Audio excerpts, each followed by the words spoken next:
મારું નામ છે રાજુ રબારી. મારું મૂળ વતન છે ધાનેરા તાલુકો, જિલ્લો બનાસકાંઠા. અત્યારે સુરતમાં ઘણા ટાઈમથી અમે ડાયમંડના વ્યવસાય સાથે સંકળાયેલા છે. અને મારા મિત્ર પેથાભાઈ રબારી અને ભરતભાઈ એમને જે નવું સોપાન શરૂ કરેલ છે એ ખાણીપીણીની તમામ આઇટમો શુદ્ધ સિંગ તેલમાં બનાવવામાં આવશે અને મિનરલ વોટરમાં શુદ્ધતા પણ એકદમ જોરદાર છે.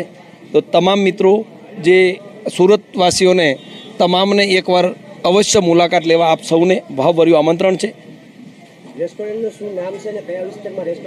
રેસ્ટોરન્ટનું નામ છે Krishna Kathiyawadi restaurant and dosa centre. વિસ્તાર છે અમરોલી કોસાડ રોડ. સુરતના સુરતીય લોકો ખાવાના શોખીન હોય છે, તે લોકોને શું કહેવા માંગે છે? એ તમામ ખાણીપીણીના જેટલા પણ શોખીન મિત્રો છે એ તમામને ભાવભર્યું આમંત્રણ છે. એકવાર અમારી મુલાકાત અવશ્ય લેશો. પેથાભાઈ, ભરતભાઈ